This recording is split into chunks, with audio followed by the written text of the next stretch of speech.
Hello, hello, hello, hello, hello, Catfish World. Thank each and every one of you for coming in on this Wednesday night. We're going to have Mr. Junior Proctor come in because I really hadn't planned a whole lot for tonight. So we're going to fly by the seat of our pants and see what happens. So let's start this out by saying, God bless America. God bless each and every one of you and your families.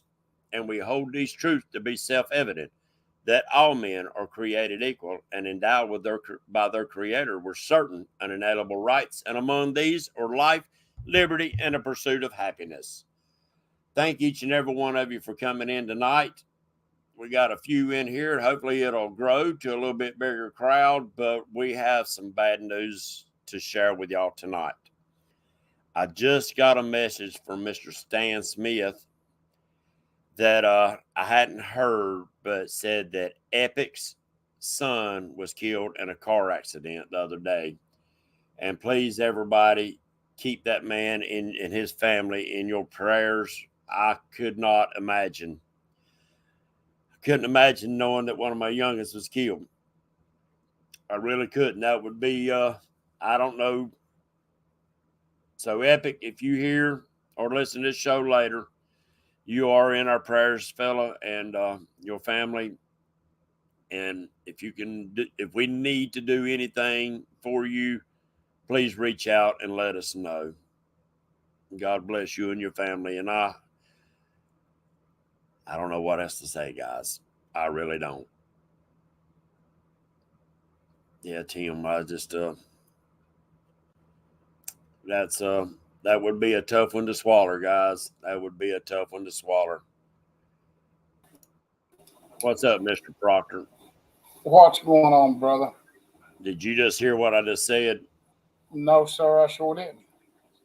Epic catfishing. Yeah. His son got killed in a car wreck the other day. Oh. So Prayers out for when him you and say his your family. prayers tonight, please keep him and his family in your prayers if you don't mind. That would be a tough one. That would be a Yes. tough one, buddy. So, and Mm. we're all a pretty tight knit family here, and so we hate to hear it. We really do. Yeah. Everybody send out So, who's prayers. that beside you? That's my long lost. I forget what he is now. I ain't seen him so long. What do you mean? You saw me all weekend last weekend. You wouldn't He's fish, getting so. tall on you, ain't he? Boy, I'm telling you, he's growing up. Oh, it looks like he No. might be a little taller than you now. Well, my chair's sitting just a little. I got the comfortable chair. He's got the hard one. Oh, there you go. So he's sitting up a little higher. There you go. Well, did you do any fishing this past weekend? No, I didn't. We had a surprise birthday party down on the lake, and so we just kind of concentrated on that. Me and my wife ended up throwing the party, so we was busy, I hear you. I hear you you. know. But we're Well, gonna put some I'm lines gonna in. do a few. There you go. I'm gonna do a few shout outs right quick before we really get started up. There's Fishing with the Squirrels, the first one to jump in here. Brian B, what's up, Brian? Sunfish Assassins, Lance McCouga, the Hawaiian Fisherman, V3 Customs, Kentucky. Who else we got in here? Two Stans is in here. Thank you, Stan, for letting me know that. Pontoon Jody. Jody, if y'all having a show on here tonight, let us know. Chad Nolte, Kentucky Catman Outdoors. What's up, Jim? There's Freddie Beck. And there's Glenn's Catfishing. Hello, Mr. Glenn. I need to talk to you. Grease, Anyway, there's Palmetto Cats Adventure. Who else we got? Freddie, Maurice. There's John Patrick Jr. Getting hooked. There's Miss D's in the house with us tonight. Want to be outdoors. Who else we got? Jim, I need to talk to you too. I need to get you on here and do a follow-up show. Alan, I ain't even gonna try to say his last name because I know I'll butcher it. Mr. Maurice Carson, how you doing, buddy? All right. I want to talk a little bit about and find out from maybe y'all. We've heard that one of the guys or the couple guys that do real tune-ups and stuff like that, nobody can find them. They're not answering calls. They're not answering emails or messages like that. So, and if you can think of the guy's name, please put it in chat because right now I'm about brain dead. There's Mr. Lyle from Catfish Woodley. Great show the other night. There's great shows last night too, guys. What was their name? I can't even think of them. They tuned up reels. Everybody liked what they do. There's Dale Hayslip. But anyway, so guys, if y'all know anybody that does real repairs, real work, tune-ups or whatever, please share it in chat tonight. We got quite a few people that's asked me about people like that, and I don't have a clue. There's Mr. Chad's in the house. Junior, did you find out the guy that was down there in South Carolina? Did you find your text? Oh, I'll see if I can find the text. I did look through it.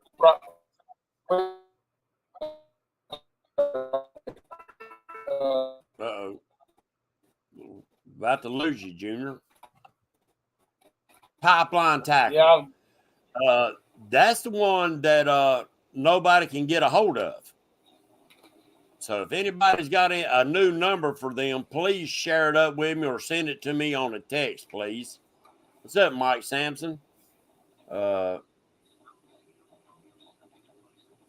I got a few people, and Justin Wampuscat is looking to get all of his 7,000s done, and he's I think he's got 10 of them he's wanting to send and have done. Vern That's Kelly on Facebook. So what? That's a lot of them to have done at one time. Yeah.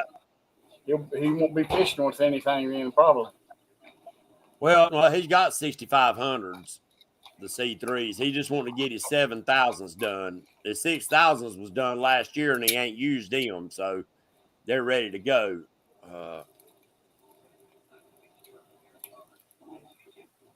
So there ain't nobody sharing their names. So the pipeline's the only one I see so far.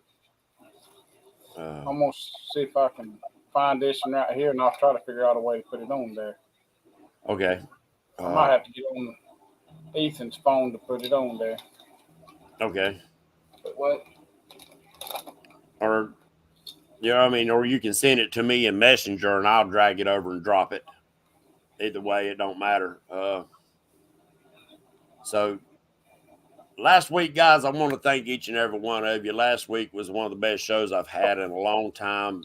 The most River Rat Real Repair. Okay, that's another name. Thank you, Jim. It was a great show. We had great guests. A lot of people talked about the show after the show. So we had some good comments and had a few bad, and I expected that.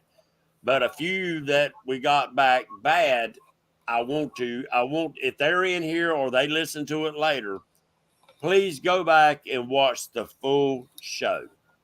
I think you missed the message of the show by not watching the whole show. And I think you will figure out what all we was really talking about. We didn't call out no names. We didn't try to drag anybody through the mud. We just wanted to bring up some questions and answers and stuff that I think and Lyle and everybody else thinks that we really needed to discuss at this point in time in the catfish community. Catfishing has grown big time, ain't it, Junior? It's crazy. Oh, man, you can't. Every time you go to the lake now, you see people catfishing. Yeah. On boats. And which y'all talked about that a lot, last week too. Do you think? And I don't think we asked this question last week, and we might have. Do you think that the pleasure boaters put much pressure? I mean, I know they're not out there hooking them or nothing like that, but do you think like Lake Wiley gets real bad busy during the summertime? And I know you got a couple lakes that you don't hardly fish unless it's at night because it's so busy. Do you think that that has a bearing on how the fish bite. Exactly. Yeah. I mean, when you got in just in one continuous area, jet skis and boats run up and down through there, I mean, just all day long, hundreds and hundreds and hundreds of them, and fish is going to move, try to get away from all that noise.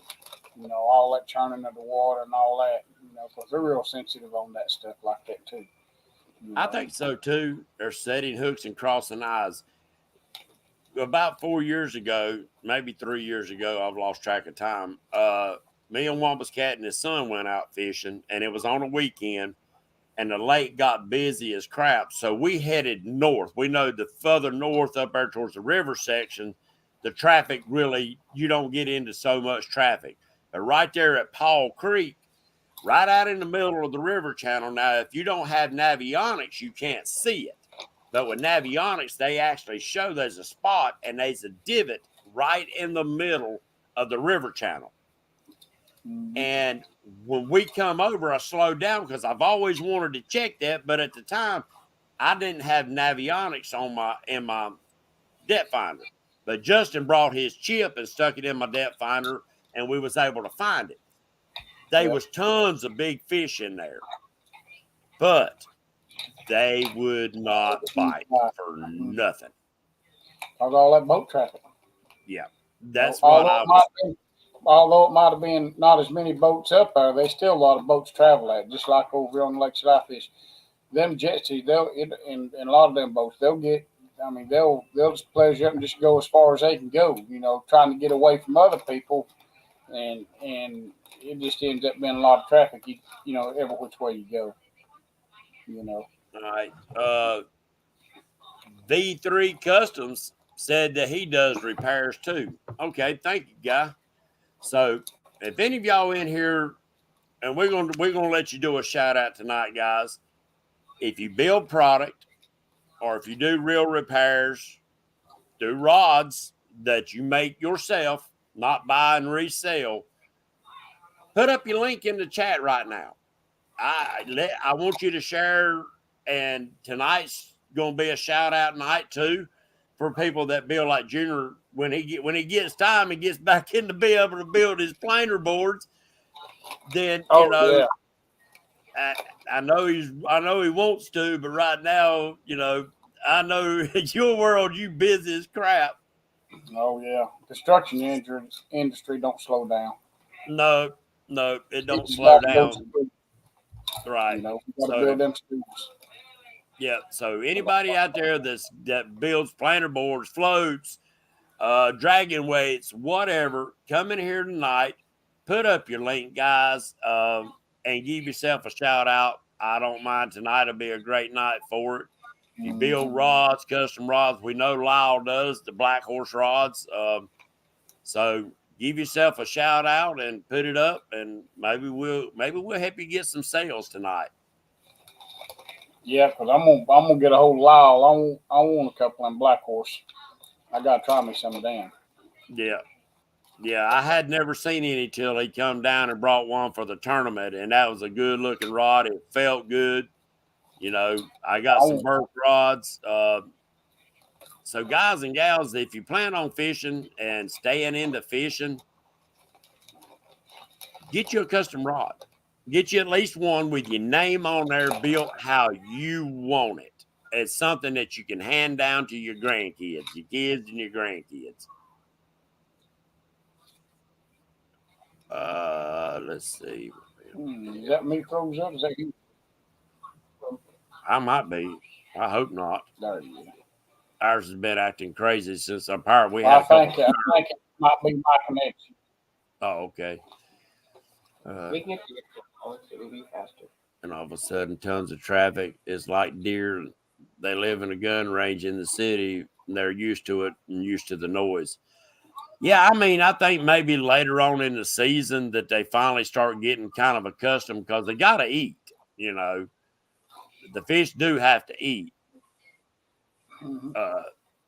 Lyle said he thinks he can help you out there, Junior. Oh, I know he can. I'm going to get me a couple of them rods, though. Yeah. I got to have me a couple of them. Yeah, and I mean, don't get me wrong. I'm not knocking not one freaking rod company that's out there. They all good rods. So, but until you put one of those custom rods in your hands, you will see what I'm saying. There is a difference. The fight is just totally different. The feel of it is different. So, plus you helping out somebody local, a smaller business, and I love that. I try to shop local here in Kings Mountain. Um, what's up, running late, Josh? JP3, name I hadn't seen in a while. John Patrick Jr. So, but Junior, I want to ask you a little bit about your planer boards. Now, your design of planer boards, when you're pulling boards, you told me you like your line to not be dragging in the water. That's the reason that you put Right. your That's pole a little bit higher on your boards. Yeah, but on these last set, I've adjusted them down just a little bit because a lot of times, especially real high winds and stuff, big waves and stuff, a lot of times your planer board will kind of want to tilt that way on mine, and it's dragging so hard that way it almost wants to pull it just a little bit. So I've done some adjustment, and I've got them now where they work like a chan. I mean, I don't know that you get them any better now. Well, there you go. And I mean, that's So, with any so product. they come out. You got to go through your trial and errors. You have to. Yep. And, Yep. I want to thank each and every one of you that's bought my very first floats and then the next level and then the next level. I appreciate you sticking with me because y'all was the ones that was trying them out for me more than I was trying them out myself. So I appreciate it. What's up, Sean T? There's Mike's Outdoors, Avids in the house. So how many boards do you think that you went through till you got to the point where you can say that's what I want? To this point right here, I'll probably redesign them. I don't We've know. redesigned them 3 times. No more than that, because I built boards, Oh, yeah. aluminum boards, all kinds of boards. I don't know, probably 15, 20 different times. It just took long. I see something that I might need to change just a little bit, and I'd change it on the next set that I'd run for a while, then change them on the next set that I'd run for a while. Right. You know, And when the in first different time when you situations, try to build. go ahead. Because every time you go fishing, you run into different situations. You know what I'm saying? Then I said, well, what can I do to improve that at this situation and still maintain everything else that I've got? Right. So. I know when me and you first started talking, before we ever met, we was talking about something that is different on your planer boards, and I had done a set of planer boards, and I actually used what was it, cookie sheets that already had that beveled edge on it, but I was putting them. Is yours on the front or the back? On the front. On the front. All right. I think I was putting mine on the back to help pull that board, and where yours is on the front, and mine and your brain waves is right dead in line trying to figure out, all right, in wintertime, I want to pull baits, but it's going to be at slower speeds, and I need something that'll pull on out at them slower speeds. And your design hit that right on the money. Yeah, it worked out real good for me. Everybody, there's many people out there that pull boards. I mean, I'm not knocking the or anything else. Just that it just seems like the way that I build them works fine for the way that I fish. That ain't saying that nobody out there sells a bad product or nothing like that. This is just the way that I wanted to design these for me. Then I've had people, get with me and want me to build them some, been fishing with me and stuff like that, and they liked them, and then it just gradually build up from there. So it's worked out real well. Right. Now, your boards really are not designed for a higher speed dragging, like if you was going to drag for striper. Well, the way that I've got them right now, you can pull them at a mile an hour. Really? Yeah. So they don't lay over when you go that fast. Not now, they don't. Okay. I've cured that problem.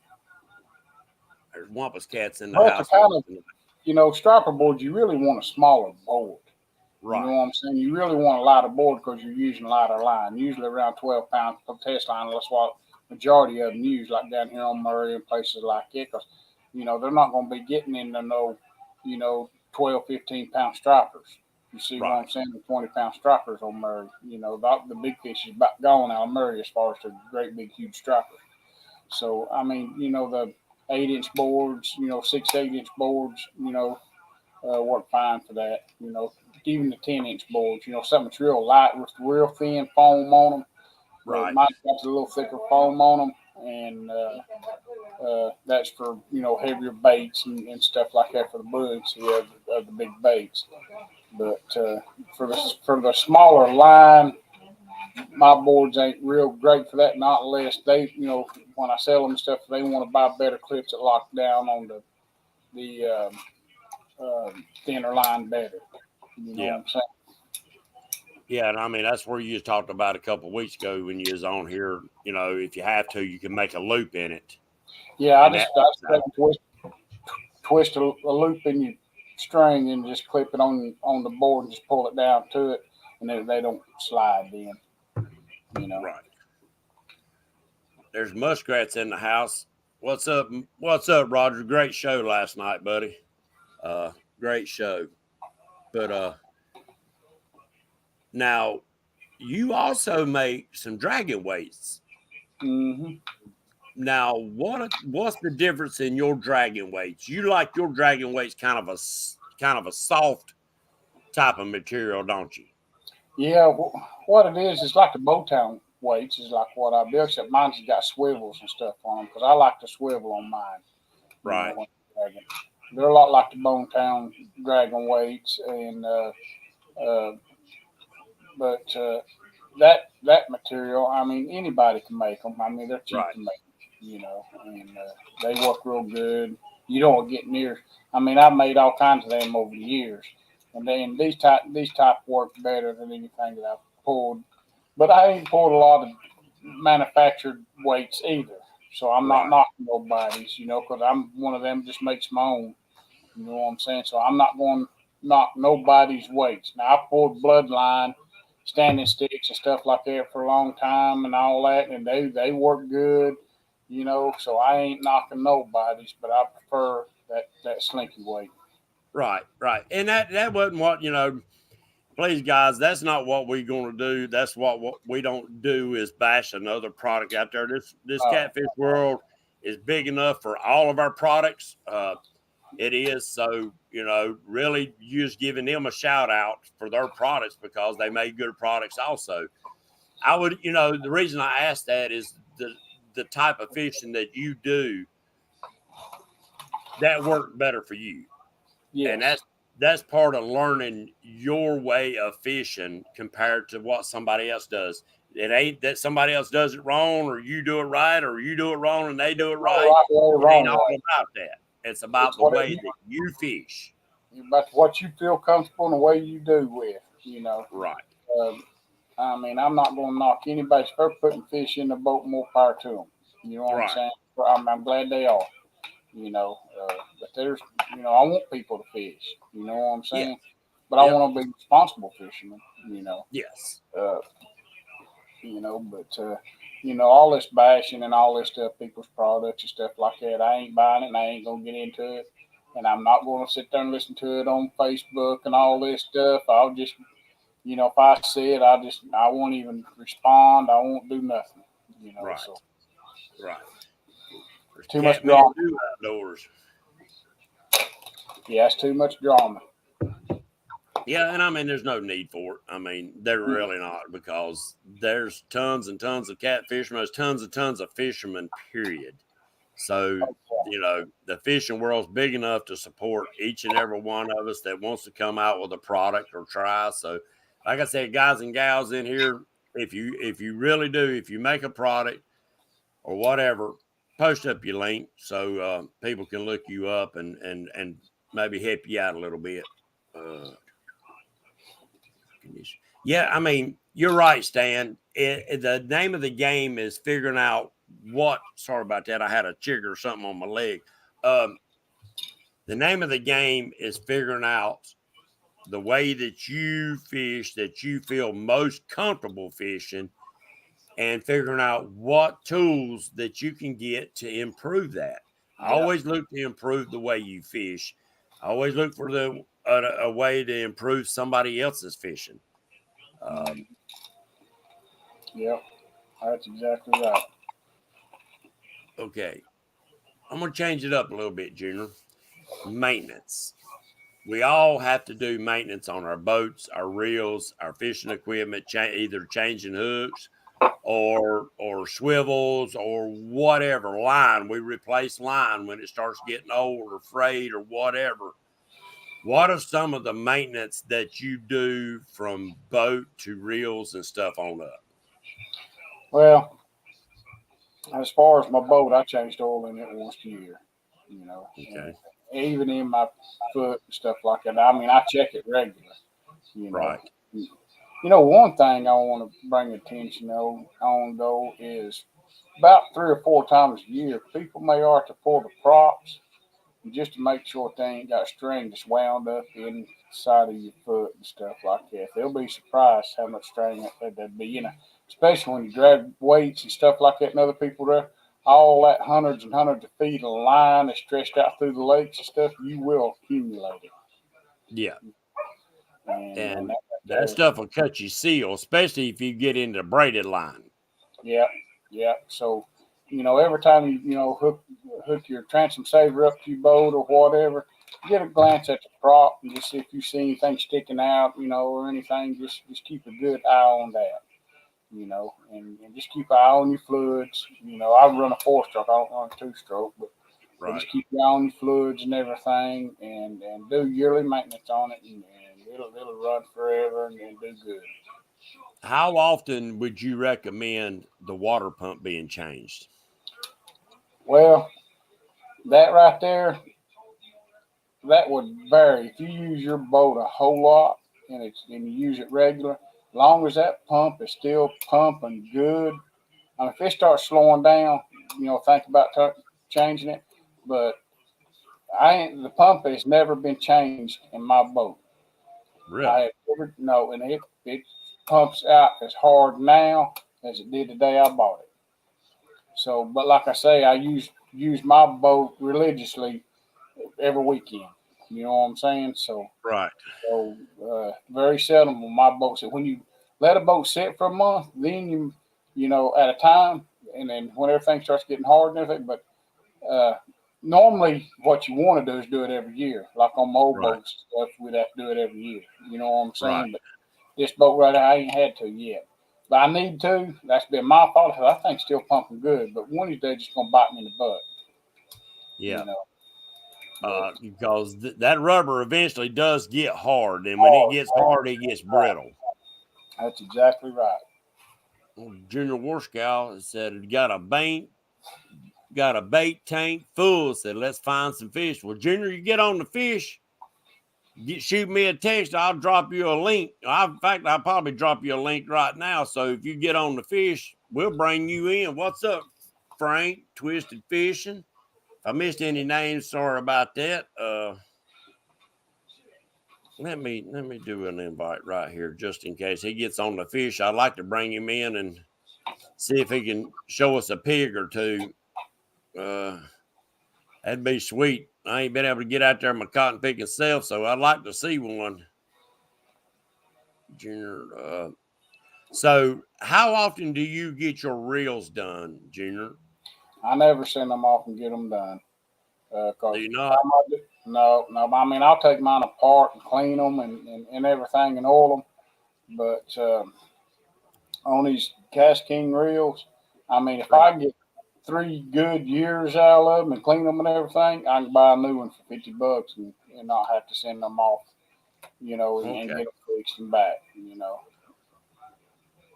I hear you. I know some people will do it religiously every year.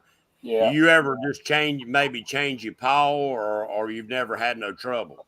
I ain't had no trouble out of them, to be honest with you. Okay. I ain't I've had heard no. they come out with the ceramic paws now. Oh, really? Yeah. On the Abu Garcias? Oh yeah, and I think a lot of other companies are starting to go to them, for your maybe your higher end reels, because that's one of the first things that goes is your Yeah, paw. yeah. Now I will say one thing: Cash King, when they first come out with the Rover, but I got some of the first ones that I've got down there on the shelf. The drag wasn't as tight as uh, they are now, but now I think they on the 60 series that like I run, which I've got some 50s too. But I think you got about 18 pound of drag on them. When used to, you didn't have about 10 or 12 pound of drag. So they've added a lot of available drag to them reels.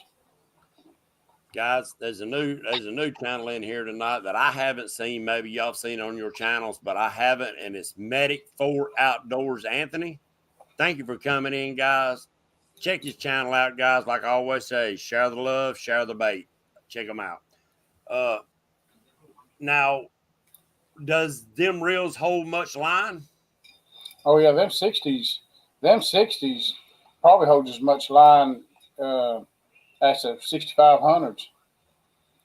So I mean, they're 6500s and 60s is pretty close to the same size reel. You can't tell much difference in them. But like I say, there is another reel out there. Um, I think Jr.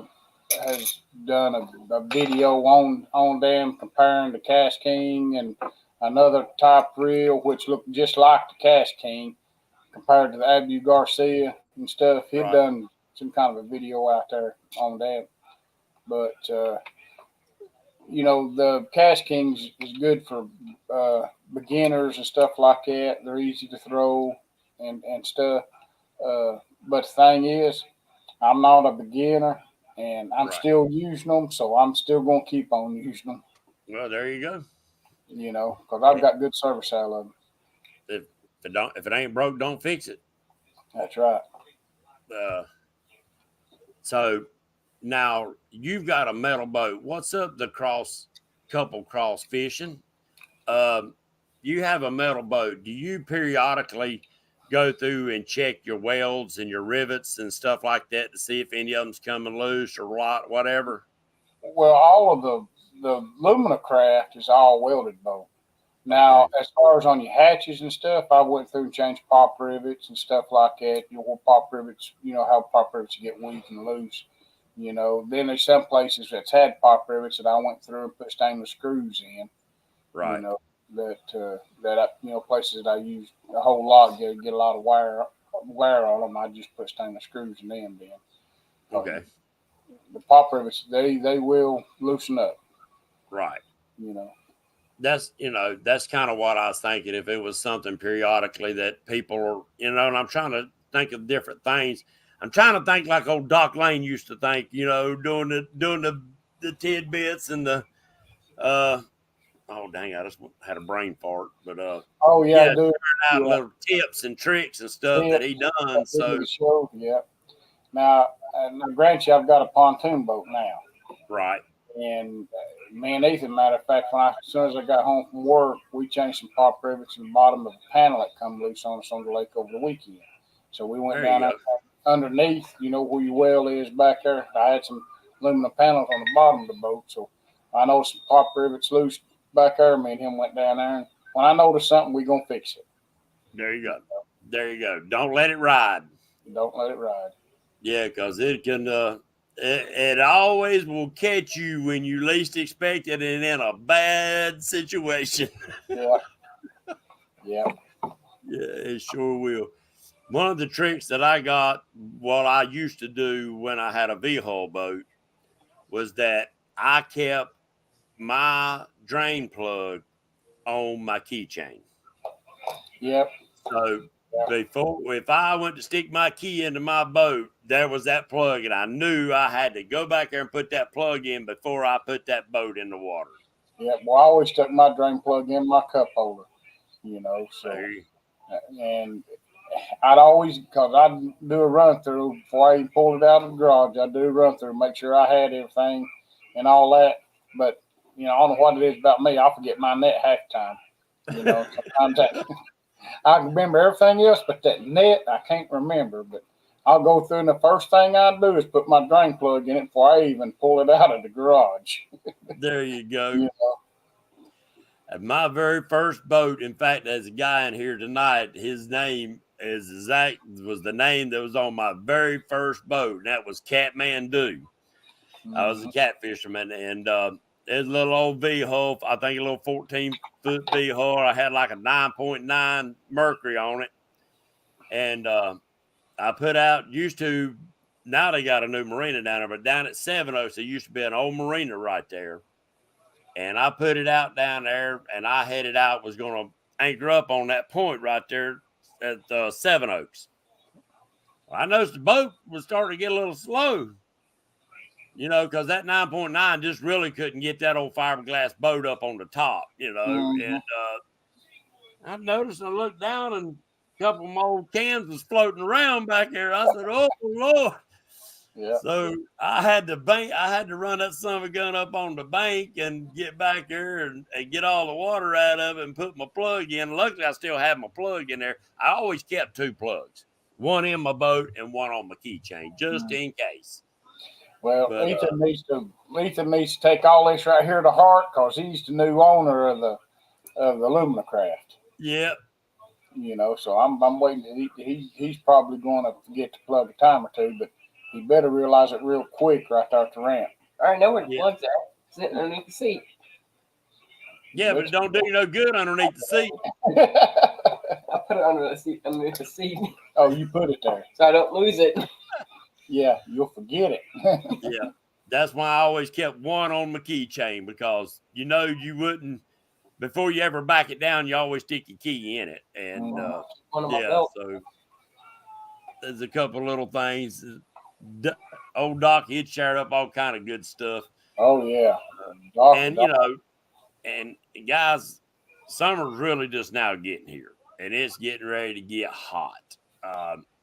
Hotter than what it's been, but we've had quite a few 100-degree days around here early this year.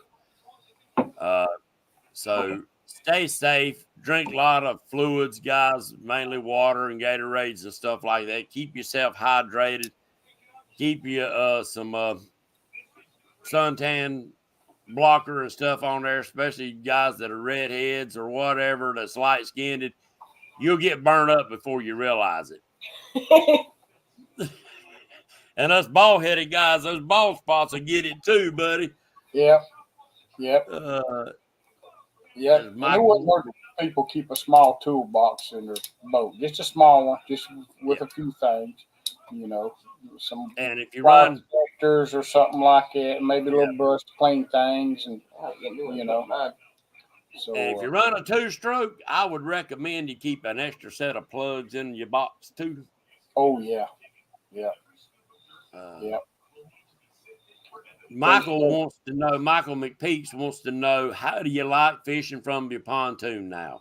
Oh, I love it, because I ain't falling around and stumbling and about to fall over stuff, or about to fall off the side and all that. And I'm loving it. And I'm surprised that 18-foot pontoon boat, that trolling motor, does it like I want it to. And your wife likes it too, don't she? Oh yeah, she's been going with me now. And I have a comfortable place to sleep on it. A comfortable place. Yeah, he has a comfortable place to sleep. Oh, I hear you. He's too young to be sleeping all that time. Oh, I'm telling you. Says who? Got some reading glasses on for Papa's reading glasses. I'm blind. Yeah, you're right, Betty. Wear sunscreen. Even if you're the most tan person on earth, because skin cancer don't play. No, it don't matter if you're tan or not with that sun with skin cancer. My wife's got some spots that come up on her. She has to have taken off every now and then, and it's because we lived on the boat all of her life. Out the wife had to have one taken off of her ear about a month ago. It was right there on her lobe. So You're right, Betty. Thank you for sharing that. Yeah, I had to fuss at her, tell her to get under the tarp instead of getting out there in her launch chair out in the front of the boat stretched out up there. I had to get her under the shade, you know. There's a new one in here, Till Fish and Do Us Part. That's a pretty cool name. Thank you for coming in and being with us. Yep. That's pretty cool. That's different. That's pretty cool. Yeah, that skin cancer ain't nothing to play. And there's other things out there, guys. Dehydration's another one. You can get dehydrated even in the wintertime on the water. You don't realize how dried out you get on that water. Look at that puppies. What's wrong?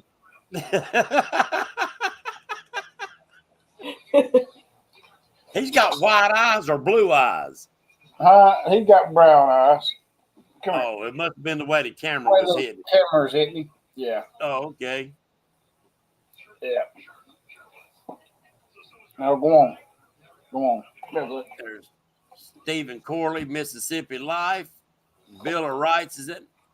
Is Bill of Rights in here? Did I miss him? Oh, it used to be Bill of Rights. I don't remember you saying his name. Out. Blue. No, Out. he changed his mind. I guess Till Fish and Do Us Part used to be Bill of Rights. Well, dadgummit, boy, you should have sent me a text. That's cool. I'll have to check his channel out. That is pretty cool. BOR, Bill of Rights. Man, I've watched him for a long time. I remember the first ones I watched him bank fishing, and he was building that other boat, stripping it down and all that. And he's just cool and laid back. Now, as far as summer heat and stuff, are there any other things that you can think of that people want to try to be aware of as far as their boat? Don't get a dark boat. Get a light colored boat. It gets hot. It gets hot. Yeah.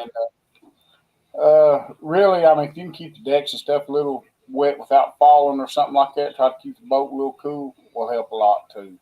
You know, moving things around, just kind of take a rag and wet things down a little bit or something.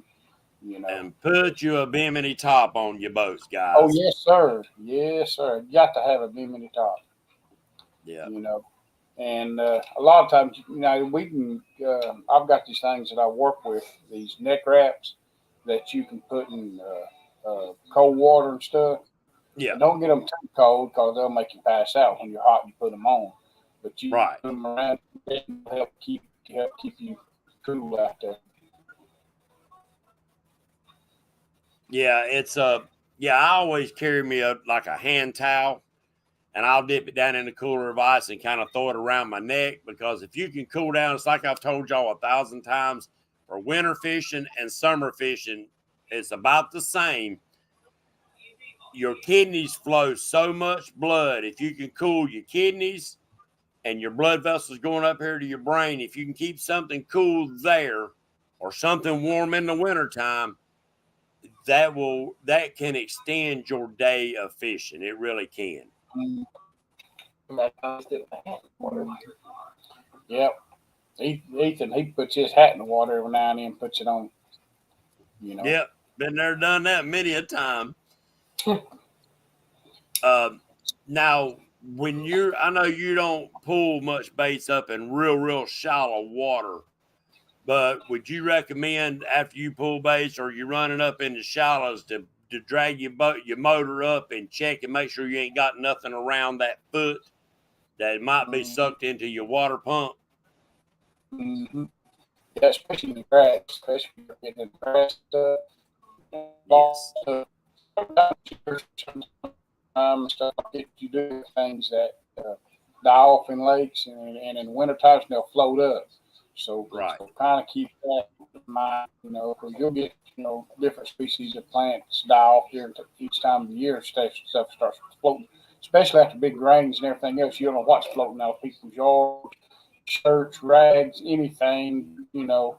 So especially after big storms when they're moving a lot of water, just get hats and just keep everything in check, you know. kind of keep mindful of that. I noticed that very first time, many years ago, I went down to Santee and fished some of those different lakes down there, and it amazed me at the amount of grass that was in those lakes. Mm-hmm. Yeah. Now we when wore out the big bluegill on them grass beds and stuff, but I had never seen a lake that had that much hydrilla and stuff in it. Oh yeah, when you start getting out in a whole lot of that shallow water, you'll start getting a lot of that up there. You just got to keep. I try not to fish places like that since I drag. Right. But that's now good certain times. Go ahead. Shallow in the grass is good, especially with the Santee style rigs like you drag with. Use the same rig, anchor up in the shallow water because you float your bait up above the grass when you weight down. So kind of keep that in mind too. If you can find them pockets and stuff in that grass, them catfish feed to that grass, getting after shell crackers and everything else. That's exactly what I was getting ready to say. That grass can be aggravating sometimes, but at certain times of the year, that can be a hot spot. Mm-hmm. Yeah. What's up, David Smith? Yeah, because don't be afraid to throw believe it or not, green makes oxygen. Mm-hmm. And actually, when you're lower oxygen waters, if you can find those weed lines and stuff, that water's going to have a little more oxygen than the water out further away from there. So it's worth checking into, guys. And the thing is them weeds like that, don't think you got to fish the line. The weed line, throw up in that grass. They'll go. That fish will be in that grass too. Oh yeah. Just because you seeing that grass move around or whatever, and you think it might be an old largemouth bass up there, might be an old flathead or blue up there looking for him some brim or some shell crackers or whatever to eat on. Mm-hmm. I'm trying to see if there's any questions. You guys, y'all got any questions for Junior or me about anything for summertime? But we just want you to be safe and just trying to share a few tips and tricks and stuff that we've learned over the years. And your life jackets, wet your life jackets, and put on. If you start getting hot, go ahead and wet your life jacket and put it on. That'll help keep you cool. Yeah. I've got a battery operated fan the wife got us when we first got our pontoon. It's got lithium batteries. That thing will last all day long. Now, it don't put out a lot of wind if you're a good little ways away from it because it's a small fan. But when you sitting there and they ain't no air moving, and if you can just keep your head a little cool, that's what you need. Well, we've got some of them fans at work and the wall, and I think my son's got one too. The wall battery fans, and it pushes out a lot of air. I'm getting me one to put on the boat. How long do they last? He says he's lasted his for 8 hours before. Depends on what speed you got it on. But I keep a bunch of 20-volt batteries on the boat anyway. The walk batteries from my Garmin and stuff. I'll have plenty of batteries. I'll run it on high for forever. I just swap batteries out and keep going. I have to look into them. They're kind of pricey. I think they're $100 or something like that. Maybe just a little more, but they'll be worth that. Oh God, yeah. Yeah, because there's many a days, especially if you're a night fisherman, you get out there right at dark. There's a lot of days when that air ain't moving. You can be about miserable. Well, another thing is them fans at nighttime will keep them mosquitoes off of you. Yeah. They don't like the wind. So at nighttime, that right there will help a lot fishing. Now, I might fish more at nighttime now since I get to thinking about that. There you go. Yeah, them bugs can be miserable at night too. Old Frank said, if you eat Taco Bell before going boating, remember to carry a chum bucket. With noodle around the top of it. Yeah. That's pretty good. Next time, speaking of food, next time we go on the boat, let's not forget to bring some bananas. No, you ain't taking no banana. Why? James locked up on me. Or is that me? Bad signal. Uh-oh. I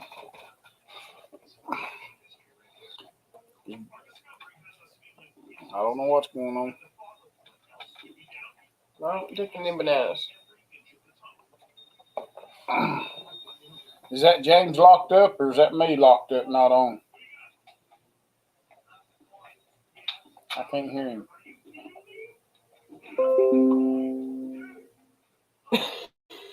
Oh, James just lost his internet. Dad, blame it. He lost his internet. But maybe he can get back on here in just a second. See what happens. Now they can see you feeding your face. Whenever you go fishing, bring the bananas. I'll tell you. Let's see. Glenn's cat. It's James. Okay. All right. James, he said he just lost his internet, so maybe he'll pop back in here.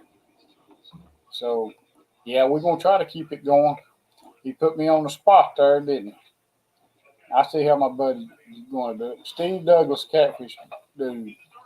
Hey, Steve, how you doing, bud? I got to get a hold of you. I got to get some more rod holders. And look, back. For my pontoon. I don't know what happened. Yeah, just Steve lost internet. Yeah. Big Steve Douglas come in here. What's up, Steve? There's Justin Fishing Fetish. Well, I appreciate you keeping them entertained while I was trying to get everything to come back up. I was trying going to over to my phone. It was gone.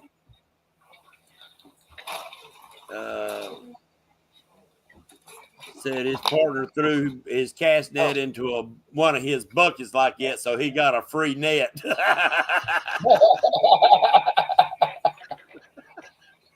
Yeah. Yeah, you know, a 5-gallon bucket with a noodle around the top goes a long way. Man, I learned that a long time ago because I was a single parent. I raised a daughter. And you better carry one when you got a little girl that fishes with you and stuff like that. Yeah. So, yeah.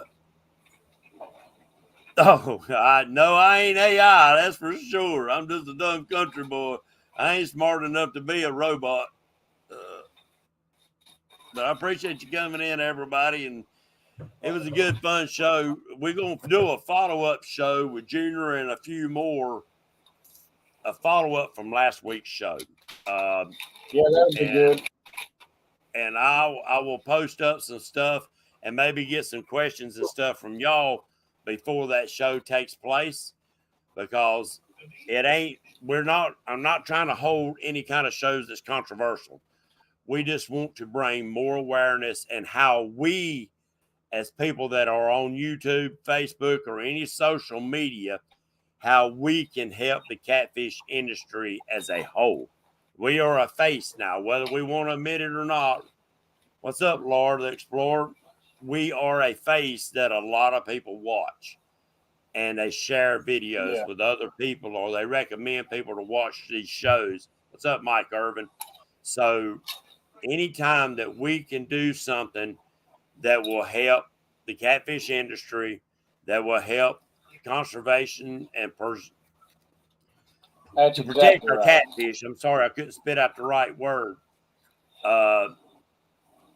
Yeah, I know controversy sells, Frank, but I'd like to keep it down as much as possible. Yeah, keep the controversy down. You know, there's enough channels that do that. It ain't never good for no sport. You know, moonlight fishing. It's competition's good. Controversial. I mean, don't get me wrong. There's drama that does sell, but I don't think it sells for long. No, you don't sell the right way to me. I think it's a fly by night. And, there's a few out there that's what they do. And they've made a little bit of money doing it. What's up, Mike Costello? And that's on them. If they can live with it, I dang sure can. Feed the nature boy of catfishing. Woo! Nature boy's Carolina boy. But yeah, Oh, we're all, you know, most of the YouTubers out there it wants to teach people on, the way to fish it. And so many YouTubers out there have got different styles of fish and different. It may not be much difference, but there's probably some difference. And if people right. just watch, they can get different ideas from all these different YouTube channels, and they can take one from another, whatever, and customize their own style of fishing that they feel comfortable with, that they can produce fish with, just to learn and teach them the converse, teach them about, the big fish and which ones to keep, and all that, and to try to, keep that under control for our grandkids and kids and everybody else have something to do, in the future for them, Yeah. I mean, if we take out all the monsters and we kill all the monster catfish, the DNA is gone out of that water. Yeah. And plus all the eggs and stuff that the big fish lay. Yeah. A lot of people just don't understand how many big fish and the DNA is with these big fish. Yeah, that's Steve Douglas said he likes your style. Thank you, Steve. Yeah, I agree, Junior. It's we as a face on basically like TV, because a lot of people don't watch TV no more. They watch social media and stuff like that. Yeah. So we are that face. And if we can only instill, because we got so many new people coming into the sport, if they, I try to, I talk a lot, and I've got a show, and I haven't been able to get out and fish and bring videos on. But when I did, I always wanted to make sure that I said, hey guys, I don't care if you catch a fish. I don't care if you keep fish, as long as the fish are not wasted. That's your fish. I personally don't keep nothing over 10 pounds. I actually prefer about a 12-inch fish if I'm going to keep fish to eat. It's a little more aggravating to clean and stuff because you got more of them. But to me, that's a better tasting fish. But if you catch that 50-pound flathead or blue, guys, as much as I hate to say it, that's your fish. You caught it. That's your fish. If you choose to eat it, you choose to eat it. That's your fish. You caught it. But it's up to us to try to help them realize you don't have to. Let's put that fish back, catch you a bunch of eaters, and be done with it. Now, I want to ask you a quick question before we can get out of here. How do you clean your catfish? Do you flay them? Yes, sir. When I do clean them. Yeah. Yep. You can clean a fish in less than a minute, But, I'll fillet them. Let's see, I'm always, because I keep only small fish. And I don't like filleting them because you lose a lot of meat when you fillet a fish like that. So I like frying them whole, your small fish. Yeah. Everybody said, well, they just aggravating to clean. How do you get the skin off of them? I told them, get you a bucket of water and a terry cloth towel. Yeah. Drive that head on a nail and split it down the middle, open the gut up, and then go around the head. And then you can take out a terry cloth towel and grab that catfish, and you can pull it down, and you'll pull the skin right off of it. You don't need pliers or none of that other mess. That terry cloth towel will pull that skin right off of it. That's right. I'll do all that. 8-pound fish, I'll keep me, some 5 to 8-pound fish, and I'll just take and fillet them right off. And them are good filleting fish. And that's them little baby catfish and stuff like that. I ain't gonna sit there and wrestle with all them things. You'd have to do so many of them to get you a mess to eat. Everybody knows 99% of the time I throw all my fish. Now I'll take Doug with me or somebody like that wanting to do a catfish stew, and I'll let him keep a few fish, but they're all small. You all seen that, Right. So when you see us turn the big ones back, But Yep. you don't see us keep fish very often. Right. And So, but what we were talking about a while ago about all these other video YouTubers out there and stuff, there are so many people out there for different styles of fishing. You've got people like Steve Douglas, which is in here. He has got a jam up channel, because he does lots of spin fishing, anchor fishing. yeah. I don't think he does a lot of pulling, but I think he's getting into pulling. But Right. He's a good one, and they a bunch of people out there doing a lot of anchor fishing, setting up on structure. You Right. can learn something from all these YouTubers out there doing that. And there's YouTubers out there at drift, and there's YouTubers that out there at drag baits. And they ain't none of them doing nothing wrong. That's No, just no. what. There's no wrong way to do it, but you can gather something up from all of these fishermen out there to learn what fits you the best. Yeah. I mean, well, as Steve Douglas is starting to learn to drag baits, there's a tip that you can tell him about that I sell a product for, can't you? What's that? Which tip's that? That's dragging in floats in the middle of your planer boards. Oh yeah. He needs to check. He needs to check that out. How I do that. Dragging Yeah. them baits, still dragging like you do on planer boards, dragging the bottom, but dragging Patriot bobbers out the back. Because like I say, because the line is not straight when you're dragging the two rods out the back. You've got a arch in your line coming from the bobber down to the bottom. By the time all that fish gets it long enough in his mouth, in my opinion, of which Right. everybody's got one, but my opinion, he has that bait longer because he ain't loading up on that rod just as soon as he hits it. You see what I'm saying? He's got a chance to take it and then go with it. And I've caught hundreds and hundreds of fish on them Patriot bobbers. I won't put a line in the water, dragging baits or anything without them. I hear you. Well, I appreciate that. And you're right, too, Stans. The hotter the water and the air is, the quicker you need to get those fish back in the water. Yes. Because when you bring them up, all that, they ain't used to that on the boat, And it'll dry that slime coat off real quick. Mm-hmm. Yep. You're right. Appreciate you sharing that. So that was I guess we'll let Stan have the tip of the night. That was the last tip of the night for the show. Thank you, Stan, for sharing that. So and that that's one thing I'm gonna ask everybody. For next week's show, it's gonna be a tip of the night shows. All the tips in the show is gonna be out of chat. So y'all guys sit down and think about for my next week's show is gonna be the tip of the week show. So come in, think of your tips, and let's share them out. Junior, thank you for coming in tonight, helping me out tonight. I really didn't know what I was going to talk about, and y'all sure helped me out. We thank you for that. Anytime. All right. Well, guys and gals, don't forget to keep Epic Tim from Epic Catfishing and his family in your prayers.